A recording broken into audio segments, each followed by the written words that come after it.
Hey, salut tout le monde, c'est Jeff. Danny. Nikki. Et Steve, et bienvenue à la chaîne Les Deux Pions. Yes, et aujourd'hui, on est super content de se retrouver pour faire la revue de nos jeux qu'on a joués dans le mois de juin. En fait, certains jeux qu'on a sélectionnés pour en jaser avec vous. On roule l'intro et on commence ça tout de suite après. Cette vidéo est une présentation de La Revanche, la boutique officielle des Deux Pions.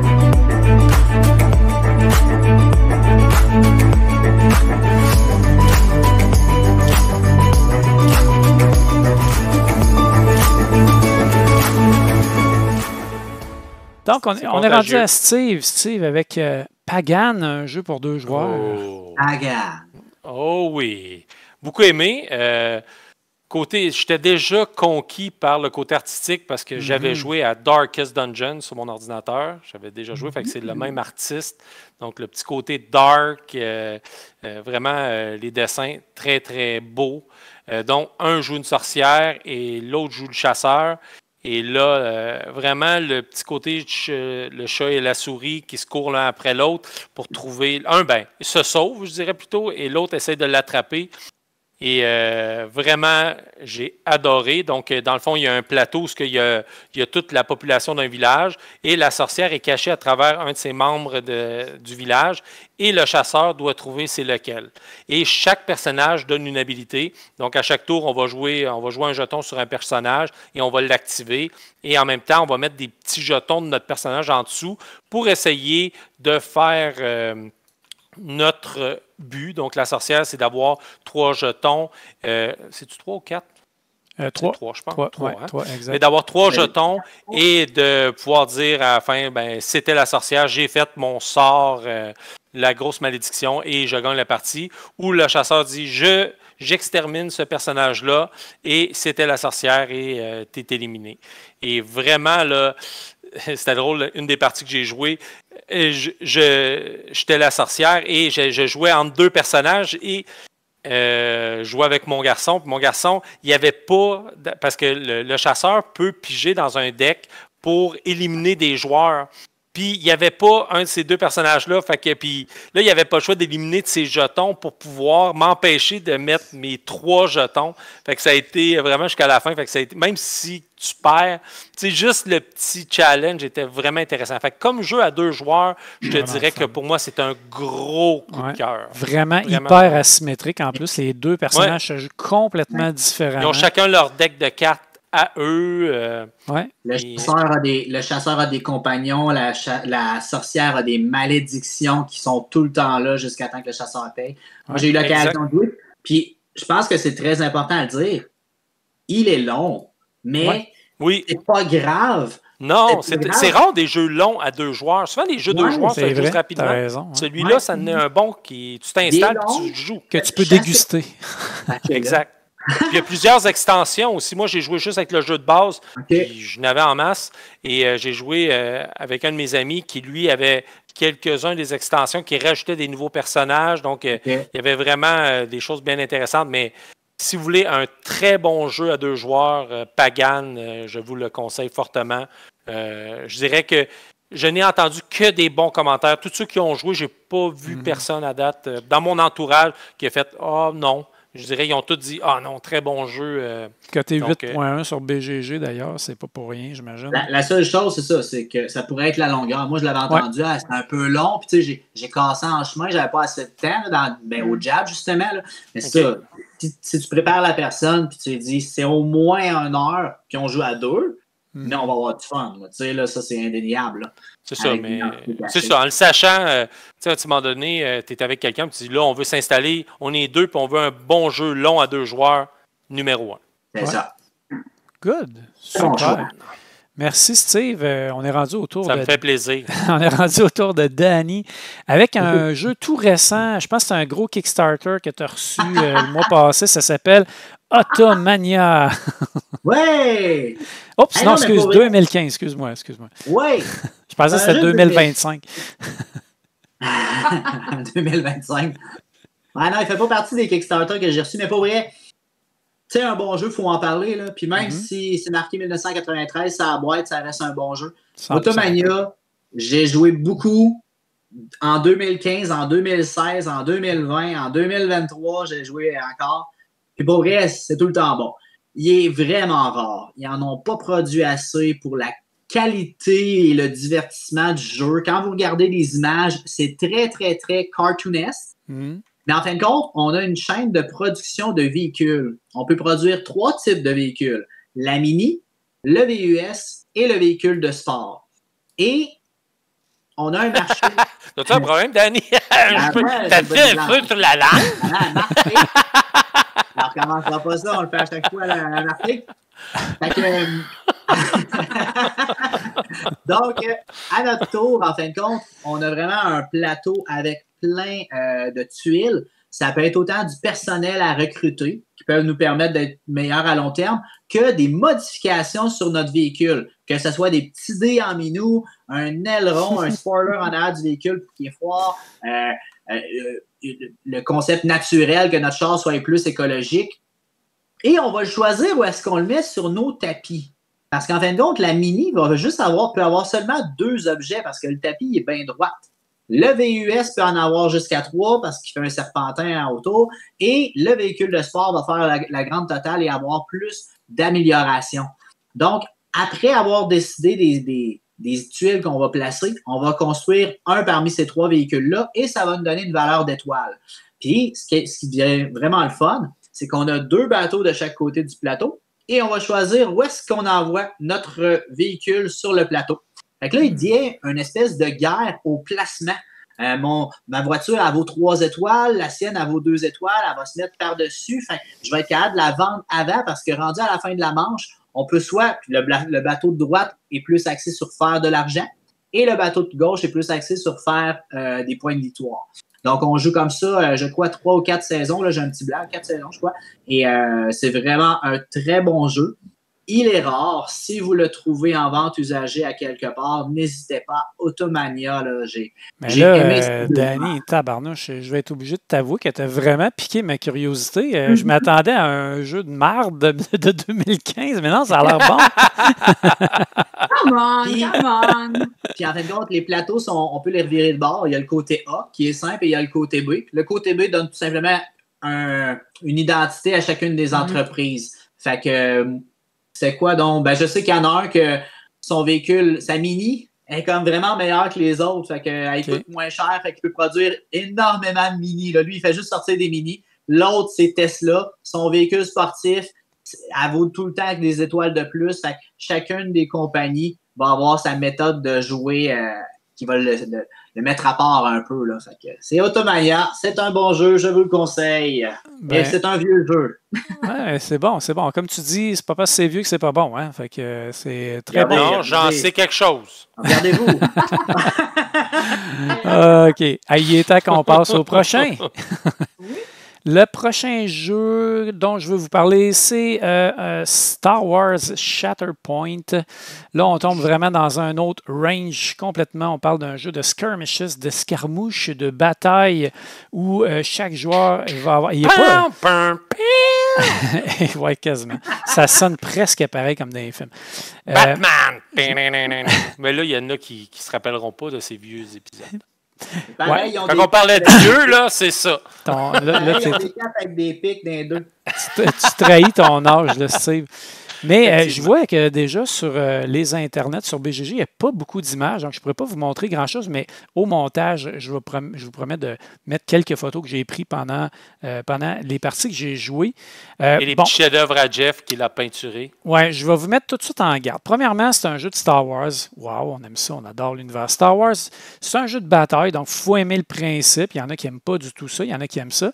C'est un jeu, je dirais, d'introduction un petit peu dans les jeux d'escarmouche, dans le genre de Warhammer 40 000 ou j'ai oublié le nom de l'autre qui est dans la même compagnie. Age of Sigmar, c'est ça que je cherchais. Ouais. Age of Sigmar, ces affaires-là, qui sont beaucoup plus complexes que Star Wars Shatterpoint, qui est comme un peu entrée de gamme, je dirais, plus simplifié, plus rapide, moins têteux un peu ces règles. Là, donc, toutes les règles, tu les as à la table ou à peu près. Là. À part quelques affaires de mouvement et de ligne de vue qui est toujours un peu compliqué dans ces jeux-là, mais c'est quand même assez raisonnable comme comme complexité de jeu, je dirais. Chaque joueur va se prendre une équipe qui va être composée d'un personnage principal, d'un personnage secondaire et des personnages de soutien, support. Et on va aller essayer de contrôler des points. Des points de contrôle que on peut voir ici sur la petite photo que j'ai mis. Il y a des points jaunes comme ça. Actuellement, il est contrôlé par le joueur rouge. Et il y a des points qui sont fermés. Donc, il y a 3 manches. En fait, c'est un 2 de 3. À chaque manche, on va virer une carte qui va dire lesquels des 9 points vont être allumés. Et là, avec nos équipes, on va essayer d'aller contrôler ces points-là, c'est-à-dire avoir plus de personnages à côté que les autres. On va pouvoir se taper dedans. Mais le but, ce n'est pas vraiment de tuer les autres. C'est vraiment de contrôler les points. Et on va faire des Un petit côté Super Fantasy Brawl, un peu. Un peu, oui, où les objectifs sont plus importants pratiquement que de tuer les gens. Ça donne un coup de main de tuer quelqu'un, mais c'est pas, c'est dur d'éliminer un personnage adverse. Et il y a une track de bataille qu'on voit ici où à chaque fois, à chaque fin de tour, on va l'avancer vers nous ou l'avancer vers l'autre joueur selon le nombre d'objectifs qu'on a. Et à chaque fois qu'il va se passer des choses, on va rajouter des petits cubes noirs qui va faire que la piste va toujours rapetisser. Donc, ça va faire comme un étau. Puis ça va être de plus en plus facile de finalement le ramener de son côté ou que l'autre joueur le fasse la même chose pour gagner la manche. Donc, j'ai beaucoup aimé ce principe-là aussi. Les décors sont superbes. Et là, c'est ça, je voulais dire, je vais vous mettre juste en garde ceux qui vont acheter le jeu en disant « Yes, j'achète ça pour mon jeu à soir, bébé ». Ça ne se passera pas tout à fait de même parce que c'est un jeu qui est en pièces détachées et je dirais en milliers de pièces détachées. Il y a vraiment beaucoup de choses à couper, coller. Ceux qui sont habitués encore là avec du Warhammer 40 000, ces choses-là, c'est le même principe, là, les espèces de grandes feuilles de plastique avec tout plein de morceaux collés ça, que tu je vais découpes et tu recolles. Personnellement, je la comprends vraiment pas. Moi non plus. Je suis totalement d'accord avec toi. Pourquoi ils n'ont pas fait la figurine faite, prête à jouer? Là, peut-être le field, ça serait correct, mais je pense que c'est pour les collectionneurs. Le petit côté hobby shop, ouais, là, c'est ça, le petit côté... Puis je te dirais, je me suis fait embarquer là-dedans. J'ai joué au jeu, j'ai aimé le jeu, mais je me suis fait beaucoup embarquer sur coller les personnages qui sont super beaux, qui ont une très belle définition, puis de commencer à les peinturer. Puis là, je me suis amusé à peinturer ça. Puis là, j'ai hâte d'être rendu d'ailleurs au décor. Que je vais faire après avoir fait les personnages parce que je vais être capable de jouer. Là, tant que je n'ai pas collé les personnages sur les bases, vous comprendrez que je ne peux pas jouer. Donc, j'essaie de me dépêcher pour finir mes personnages. Mais oui, je dirais qu'actuellement, mon plaisir, c'est 50% équivalent entre préparer le jeu, le peinturer, puis jouer la partie elle-même. Donc, j'ai beaucoup de plaisir. Donc, c'est sûr que si vous n'avez pas la patience, vous voulez avoir des bonhommes tout de suite déjà faits, c'est probablement pas pour vous. Mais c'est un jeu qui est vraiment le fun. Où il y a aussi, il faut aimer la chance parce qu'on lance quand même beaucoup de dés. Il y a plusieurs façons de mitiger la chance, mais ça reste des dés. Donc, ça, on s'en sort pas. Et il y a déjà plusieurs extensions de sortie et il va en avoir évidemment beaucoup parce qu'à chaque fois, on essaie de presser le citron au maximum. Et, c'est une bonne track. Là. Et c'est difficile de résister. Oui, c'est ça. C'est difficile de résister. Là, comme là, mettons, je veux Count Dooku, je veux Obi-Wan, Darth Vader va sortir avec Luke, vintage. Oui, exactement. Plus de bâtisses pour faire notre décor. Donc, ça joue sur un format 36 par 36. Là. Moi, s'il sort de Grievous, là, je vais peut-être penser. Eh bien oui, il est sorti. Il s'en vient. Il s'en vient. Je pense qu'il sortait au début juillet. Là. C'est comme mon personnage de Clone Wars, moi, qui me fait triper. Exactement. Et ceux qui ont suivi justement la série Clone Wars, c'est vraiment dans cet univers-là. Cet univers-là, cette période-là, exactement. Ouais. Il va y avoir des personnages qui vont sortir des autres périodes aussi. Puis on va pouvoir quand même faire des mix bizarres, mais Anakin ne pourra jamais se battre contre Darth Vader, par exemple. Je comprends pas. Mais on pourrait l'essayer pour le fun. Là. Mais bon, c'est un Jedi contre un Sith.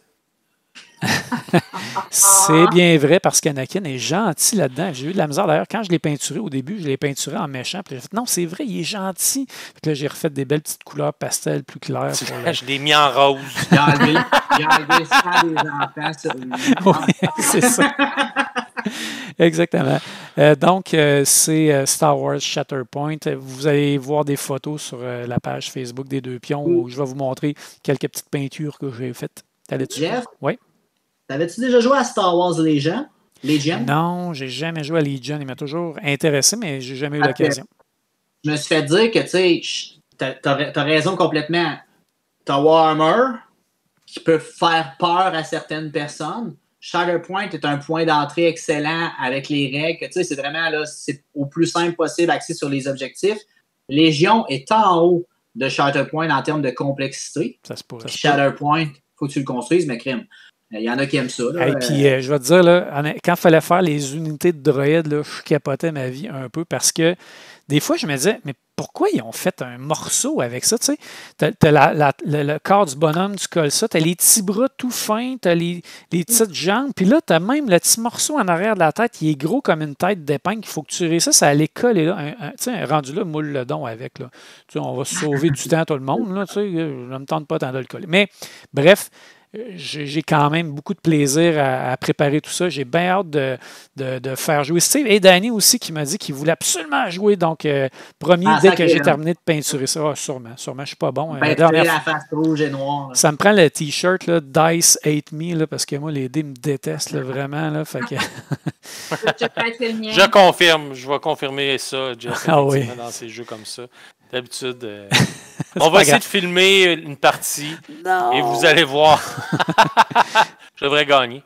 C'est bon. Fait que c'était Star Wars Shatterpoint et on est prêt, mûr, tout à fait mûr pour notre dernier jeu de cette vidéo revue du mois de juin 2023. Et on finit ça en beauté avec Nicole et Ike. Oui, Ike, Kickstarter de l'année fait sortir en 2022. Où on doit se monter un équipage de chiens de traîneau. Donc, voilà. Et ça, c'est la première phase du jeu. Donc, à tour de rôle, les gens vont sélectionner des chiens qu'ils vont pouvoir mettre dans leur équipage. Donc, 8 chiens au total. Et tour par tour, on va aussi dévoiler des cartes de la piste de course parce que, bon, chien de traîneau, on s'en allait pas faire une belle promenade tout simplement en forêt.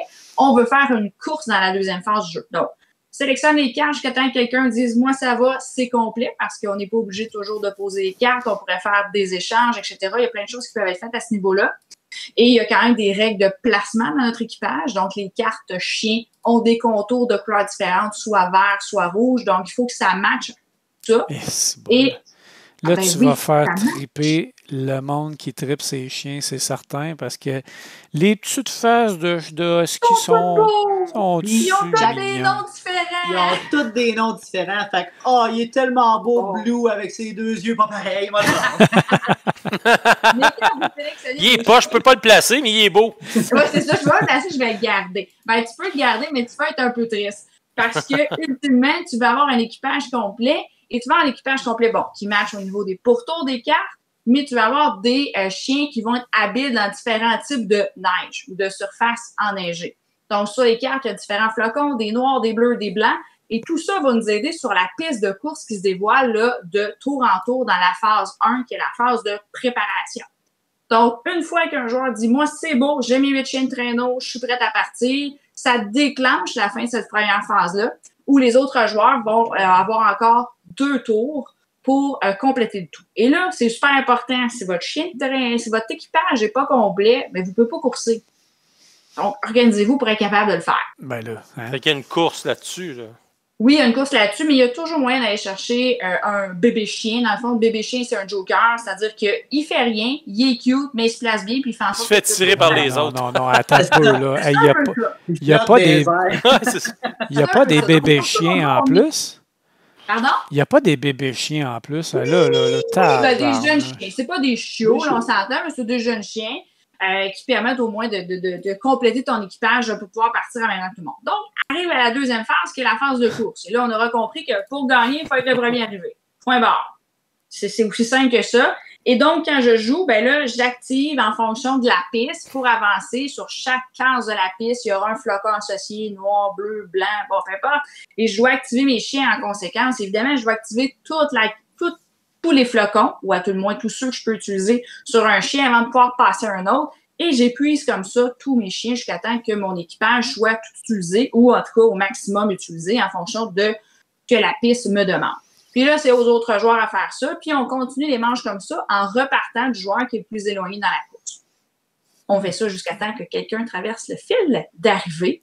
Et là, faites attention, il peut y avoir des cartes dans la course qui vous obligent de payer une carte équipement pour traverser parce que c'est escarpé, c'est dangereux. Et si jamais vous n'avez pas cet équipement-là en votre possession, malheureusement, un de vos chiens devrait être retourné et épuisé pour le restant de la course. J'ai eu peur que tu ils ont dises été qu'il gentils, ils meurt. ont dit épuisé. Ouais, c'est ça. Il est pas mort. J'ai dit épuisé. Officiellement, il est mort. C'est attaché de même qui a passé dessus. Ah. Mais ça ressemble à ça. Le thème est somme toute sympathique. Je pense que c'est pas un thème qu'on a vu beaucoup. Non, Ben moi, c'est ça que je trouve intéressant. C'est Ouais. justement la thématique parce que c'est une belle mécanique pour construire justement tout tes chiens. Ton chenil. C'est un engine, en fait, c'est un engine au Ouais, final. c'est ça. Puis après, bon. tu fais la course avec ton kit. Fait que ça, c'est vraiment. L'idée est vraiment bonne. Oui, c'est vraiment cool. Puis bon, là, j'épargne quelques détails, mais il y a moyen de rejouer certains chiens en fonction de carte-cœur. Puis si jamais il y en a un qui prend vraiment une avance considérable sur les autres, on va leur donner un petit peu de support. Donc, il y a moyen de revenir dans la course. C'est pas perdu si jamais tu as une mauvaise manche. Fait que moi, si je veux mettre un poméranien comme chien de tête, je peux-tu? Un petit chien, là. Écoute, il reste des cartes vierges dans le jeu. Je peux te faire comme Pomeranian si tu veux. Hey, moi, Ça, je veux le petit chien avant. Le petit chien saucisse. Là. Voilà. Fait qu'on t'en fera un juste pour toi, c'est. Okay. Hey, moi, je veux Snoopy. On pourra te le faire aussi. Il doit y avoir plus qu'une carte vierge dans ce jeu-là. Super. Eh bien, merci beaucoup. Voilà. Eh bien, ça fait le tour. On a fait le tour des jeux qu'on voulait vous parler. Évidemment, on a joué à plus de jeux que ça dans le mois de juin. Vous vous doutez bien, mais on fait toujours une petite sélection pour que ça dure à peu près 1 heure. On jase avec vous autres comme ça. Hein. On trouve ça sympathique de discuter de certains petits jeux qu'on a vraiment envie de vous parler. Donc, merci beaucoup d'avoir été à l'écoute, fidèle au poste comme d'habitude. Si vous avez aimé la vidéo, faites-nous un like. On aime beaucoup ça. C'est notre paye. Abonnez-vous à la chaîne et sonnez la petite cloche pour être averti quand on va mettre des nouvelles vidéos en ligne. Et n'oubliez pas de nous laisser des commentaires. Est-ce que vous avez joué à certains jeux qu'on a parlé? Est-ce que vous avez certains coups de cœur dans certains jeux qu'on a nommés? Fait que gênez-vous pas, laissez-nous des commentaires. Bye bye tout le monde. Hey, salut! Hey, ciao! Salut.